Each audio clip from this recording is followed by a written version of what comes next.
Hi everyone, I am Dr. Andi. It is time for today's Facebook Live. While I give all of you the opportunity to log on and join us today, I'll give you a brief introduction into who I am, a little bit about my background. So I am a naturopathic physician. I have been practicing in Toronto, Canada now for about 12 years. Initially, my focus was more on sports performance. I was a personal trainer, a dancer, very much into Muay Thai and martial arts. And then slowly I transitioned more into hormonal balance, metabolic nutrition. In our practice now in Toronto, we focus on regenerative and longevity medicine. We have a really big focus on our hormone replacement, optimizing aging, optimizing cognitive function. So working with those with cognitive decline, reversing, preventing cognitive decline. And then we also work with a group of people as well who are suffering from chronic illness, so chronic fatigue, fibromyalgia, chronic pain, Lyme disease, chemical sensitivities. So that's sort of another train of our practice as well. And so the foundation really and the root of most of our protocols in practice are really from a low carb and keto standpoint. I personally have been keto since my early 20s. It was sort of my own health issues that kind of took me along that path and took me to that route as well. And then I slowly transitioned from going gluten-free, dairy-free more into keto, and I've been that way long-term. We get a ton of questions, obviously, from patients or from provers as well. Can you follow keto long-term? Can you take products and the ketones long-term? So yes, you absolutely can. Okay, so I am going, all right, perfect. So welcome everybody. I see some people from Canada as well. Hi, so I'm going to get started because I know I never get to all of our questions. I want to get started, answer as many as I can. So first one, so when we're drinking ketones, are electrolytes necessary? So it's not that they're necessary. Electrolytes are not mandatory when you're drinking ketones. So it's not 100% mandatory when you're drinking ketones, but I do encourage, if you're following a ketogenic diet or taking exogenous ketones, I do encourage taking electrolytes and then a few other supplements as well. We know that the ketogenic diet or ketones can sometimes act as a bit of a diuretic, so we can often lose some of those minerals. And for people who are new, who are just transitioning into ketosis, or they're just starting to take their exogenous ketones, it can prevent some of the things that they experience while they're transitioning. So if you have low minerals, you might experience some constipation or headaches or fatigue and things like that. So we want to make sure we're really optimizing those things. So I do always encourage taking electrolytes, so taking your Mitoplex, just mix it right in with your ketones, drink it together. There's no problem doing that. And then it also helps to prevent keto flu for those who are new and who are going sort of into full keto. Talk a little bit about keto flu, keto rash, and so making sure you have those balanced minerals can often prevent that. So I do encourage the electrolytes, but again, no, it's not mandatory. Do you exercise? I don't know if you mean me personally or if you mean should you exercise while taking ketones. So I'll answer both of those questions for you. So me personally, yes, I definitely exercise. Right now I'm focused a bit more sort of on gentle exercise, yoga, Pilates, things like that. And then do you have to exercise while you're, drinking your ketones or following a ketogenic diet? So no, you don't have to. Although of course, from my standpoint, as a doctor, I'm always encouraging my patients to do that, to be active, to get your exercise in. So I do encourage that anyway. So that sort of brings another question. We had one about ketones and cardio to start the day. Ketones to start the day, definitely, especially if you're intermittent fasting. So intermittent fasting is one of my favorite things to introduce to patients. Super easy as a start, even for people who aren't really ready to make any diet changes. Yes, I'm having them do ketones in the morning in that fasting window. Even if you're not fasting, I still encourage starting your day with ketones in general. If you only take it once a day, and you exercise and you want it as fuel for your workout, then I would suggest taking it 30 to 60 minutes before your workout. And so cardio to start the day. So that's an interesting question. You don't have to do cardio to start your day. And often the question there is, especially if you're fasting. So do you have to do cardio if you're fasting? Can you do fasted workouts? And the thoughts in the past was that you could do cardio fasted, but you couldn't really do weight training fasted. And so we know that's not true anymore.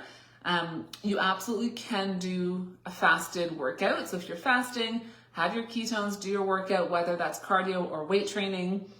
If you're new to a fasted workout, you're going to have to transition slowly. You will absolutely see a decline in performance, probably for the first 30 days, just as your body sort of starts to make that transition and adapts to starting to use the fat, ketones as fuel instead of sugar or glucose, which is what the body's more used to. So if somebody is sort of a professional athlete or a competitor, if you're running marathons or biking, if you have a race coming up, anything like that, then I always encourage not making any changes.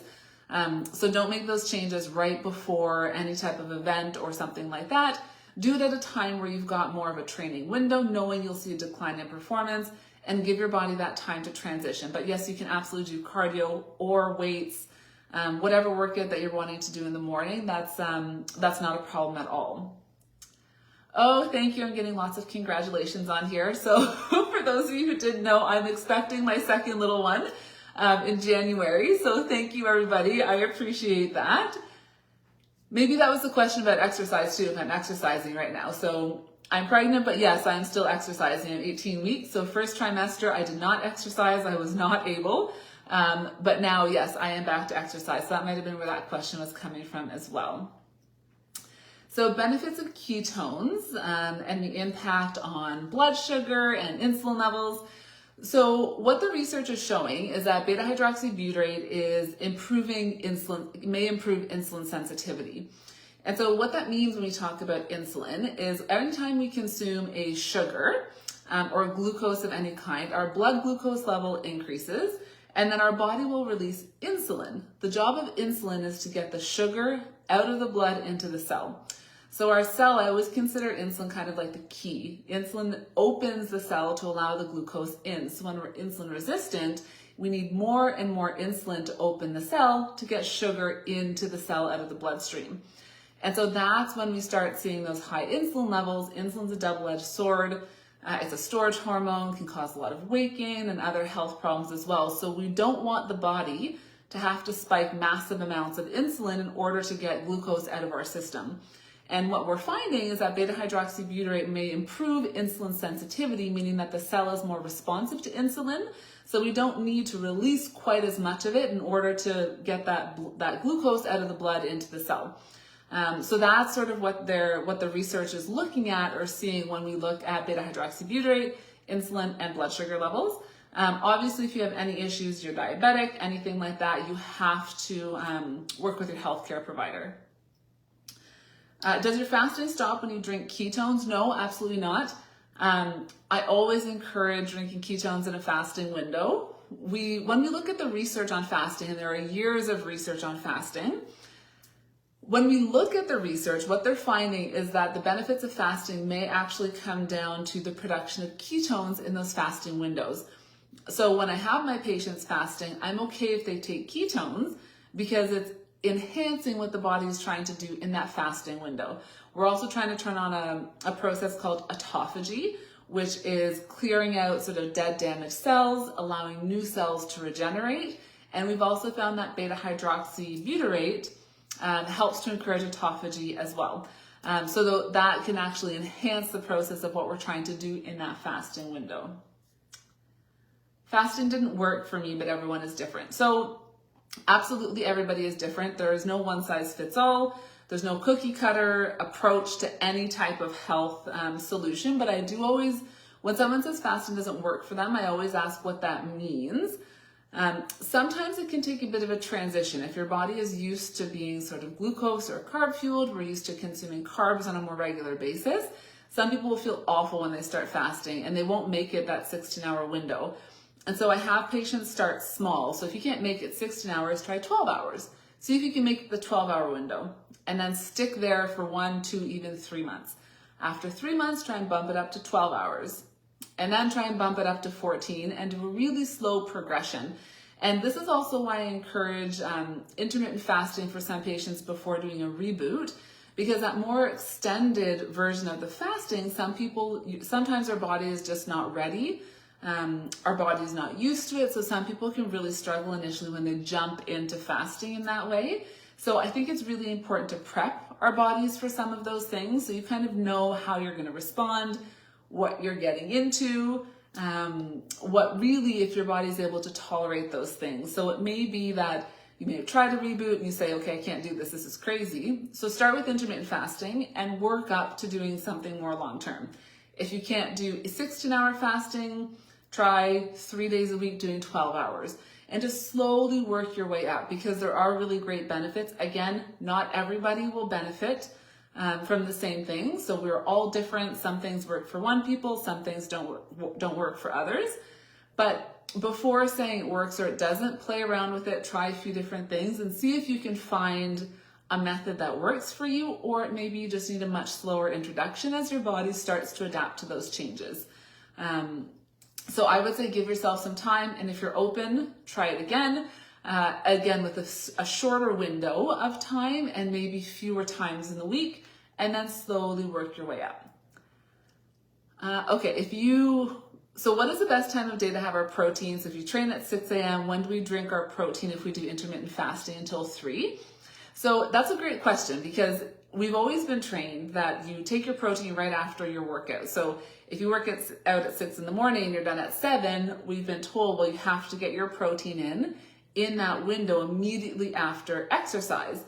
But usually if you're intermittent fasting, we don't necessarily want to get the protein in right away in that fasting window, because too much protein can convert to glucose. It'll kick you out of your fast. So there is research showing that when you consume your protein is not necessarily as important as we once thought. So if you're training at 6 a.m., that's perfectly fine. I would have ketones after. And then if you break your fast at 3 p.m., that's when I would introduce the protein. So I wouldn't be as concerned about having to get your protein in immediately after your workout. So I'd be okay if you sort of just bump your protein, have your ketones after your workout or before if you're using it as your fuel, however works for you. But again, do whatever works and then have your protein at the end of that fasting window. What's the best time to take the Pro? Does it have ketones in it? So yes, it does have ketones in it. You can take it any time of day, really. The protein, you can take it any time of day.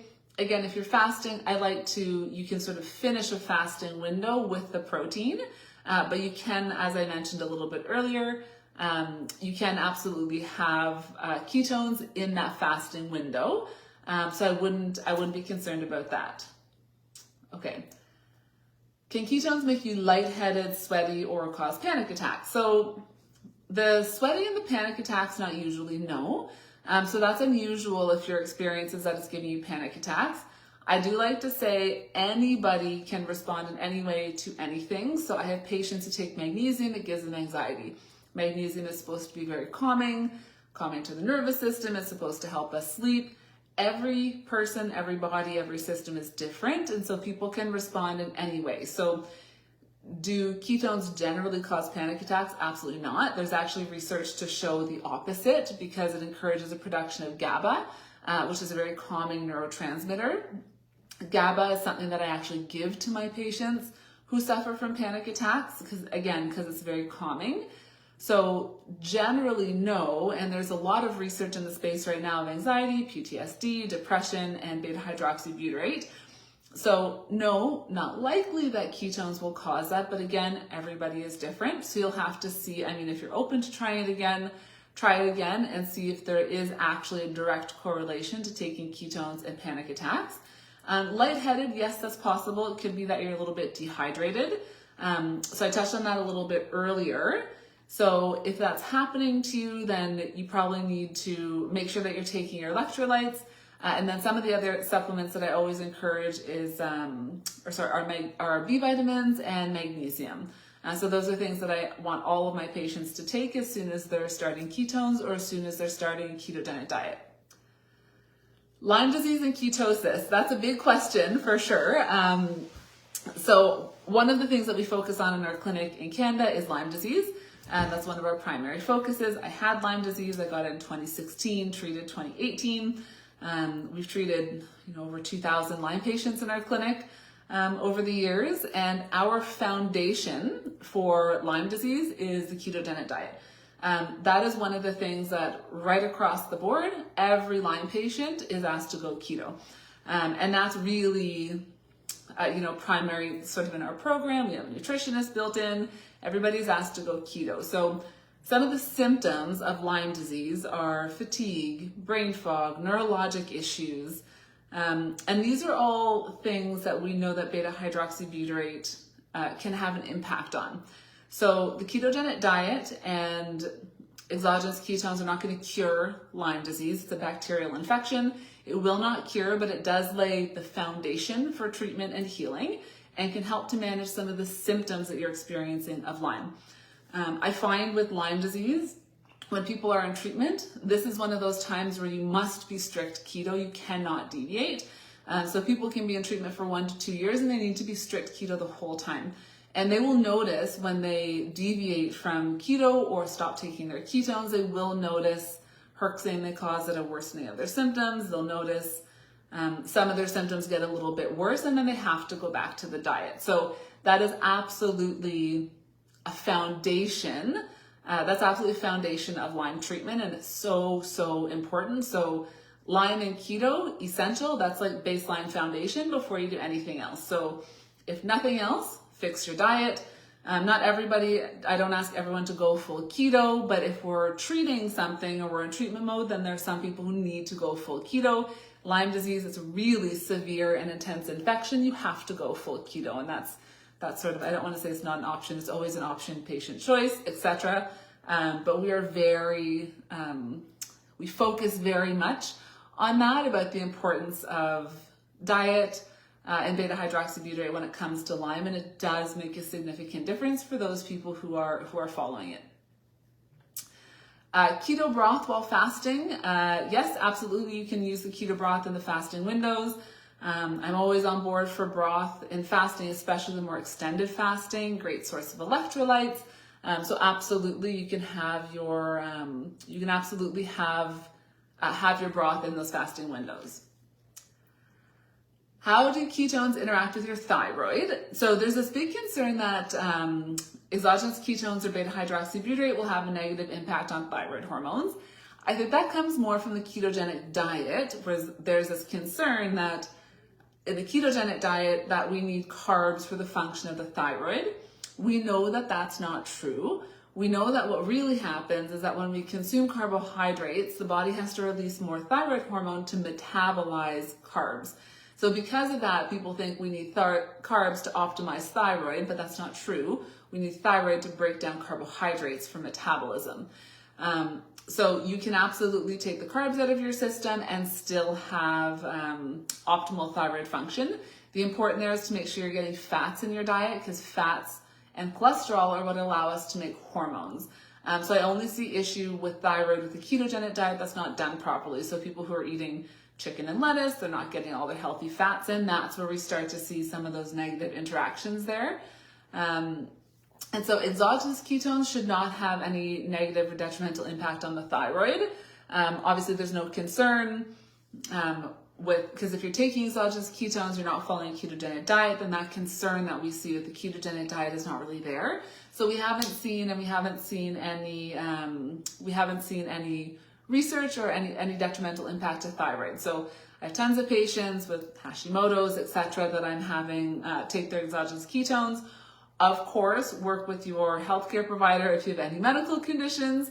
Make sure they say that that's safe for you. But otherwise you should be fine without any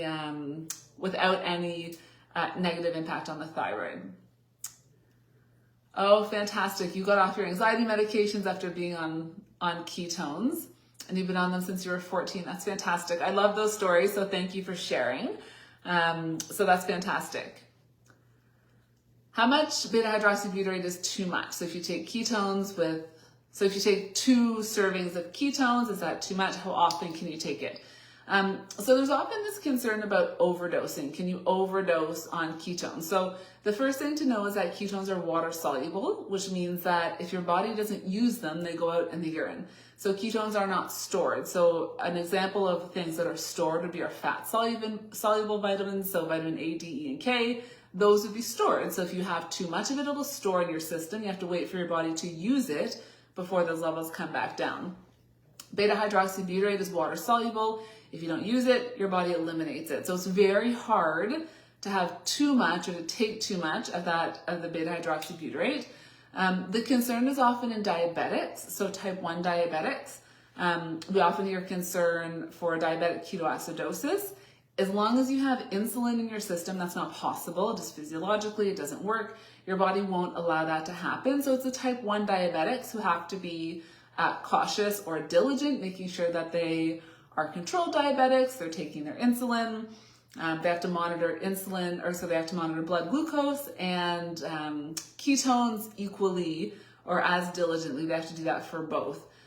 So I think the last time we did this, I think it was you'd have to take 40 sachets or 40 servings of ketones to get to a level that was too much for you. So you can take 2-3 servings in a day, no problem. You can even take more than that. So you can take more than that, no issue at all. If you're new, I suggest just starting with 1 a day just to see how your body adapts, work it into your routine, and then work up to a second serving. So that's usually what I recommend. So start with 1, work up to 2, usually twice a day is all you need. If you want to take more, you absolutely can. But again, usually people will take it once or twice a day. Very, very challenging to overdose. Even if you took 2 servings at one time, again, you'll be fine. If your body doesn't use it, it'll go out in your urine. So can ketones help with lupus? So whenever I get questions about a specific medical condition, I do always want to say again that ketones, BHB, it's not going to cure any medical condition. So when we look at lupus as an autoimmune condition, we look at some of the underlying factors that contribute to autoimmunity. So some of the things that contribute to autoimmunity, usually we see a very stressful event preceding the onset of symptoms of that autoimmune condition. I know we're often told we don't know what causes an autoimmune condition, but usually it's really sort of severe, massive stress, either chronic stress long-term or one large, really stressful event like death, divorce, something like that. And that's sort of what we see preceding the diagnosis of an autoimmune condition. And then when we look at an autoimmune, we know that underlying we have mitochondrial dysfunction, low BDNF, and we have inflammation. So again, will ketones cure an autoimmune condition? No, but they can impact some of the contributing factors to autoimmunity. So again, the contributing factors, low BDNF, brain-derived neurotrophic factor. It's something that is required to create new neuronal pathways or connections in the brain. We see low levels of that often in Alzheimer's patients, people suffering from cognitive decline. You can actually test or check your gene for BDNF as well. And some people have defects in that gene, and so low BDNF is associated with autoimmunity. And we have seen that fasting and beta hydroxybutyrate can upregulate BDNF levels. We know that BHB has been shown to impact our inflammatory cascades, and beta hydroxybutyrate has been shown to improve mitochondrial function. So all of those things kind of underlying, all those things just sort of underlying the autoimmune condition may be impacted by beta hydroxybutyrate or by ketones, but it's not going to cure your medical condition. When is it best to drink your pro if you don't exercise? Do you think the caffeine increased your panic attack? Actually, thank you for saying that. Yes, absolutely. So if you're noticing the panic attacks, I'm glad you said that actually. Caffeine 100% can contribute to panic attacks. So for the person who was asking about panic attacks, just make sure you're taking a caffeine-free version, because that can for sure contribute to anxiety. So thank you for mentioning that, Freddie. And you don't exercise, so when is the best time to drink your pro? You can drink it any time in the day. If you want to start first thing in the morning, that's a great time. If you're not fasting, or if you want to end your fasting window with the pro, that's also a great time. So those are so usually morning or ending a fasting window is a good time to add that in. Commenting on the vitamins, especially in the fueled by female, including vitamin D. So I'm not sure what you mean by commenting on the vitamins. So Kathy, if you could maybe clarify that question a little bit more, I'm happy to answer and touch on those vitamins, but I just need a little bit of clarity on your question. So if you could just type in some more sort of clarity about what you're looking for from that question, that would be great.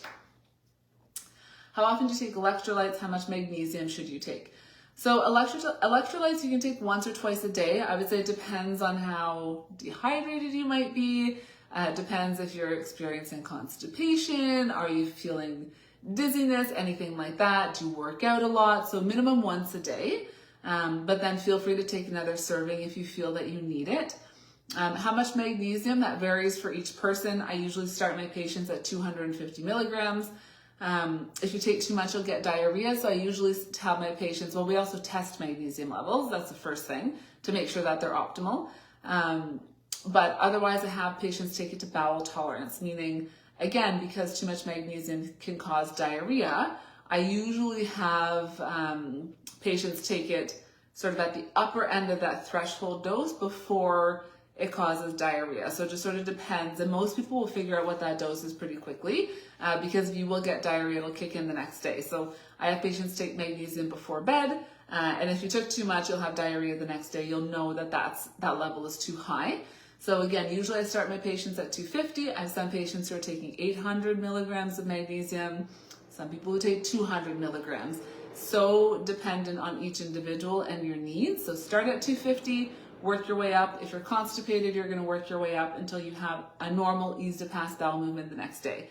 And then when you have that, that's your dose. And then if you go over too much, like I said, you'll get diarrhea. So just back down by a little bit of a serving. And that's your dose. So I have people, again, start at 250 and increase by one serving every night until they find the dose that works for them. So that's usually what I recommend for the magnesium. So again, it's not sort of cookie cutter. It's not kind of always a one size fits all. Sometimes you have to sort of play around to find what works for you. There are also different forms of magnesium. So my preferred form is magnesium threonate.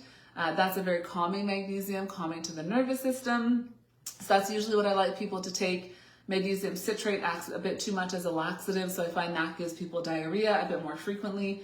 So you have to find out what works for you. If something doesn't work, you might need to modify the type, the brand, the timing, the dose.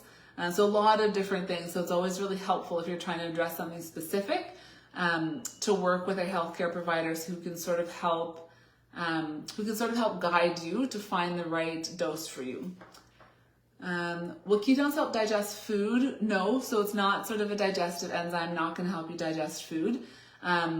For the people with gallbladder issues who need help with digestion, I'm always recommending ox bile.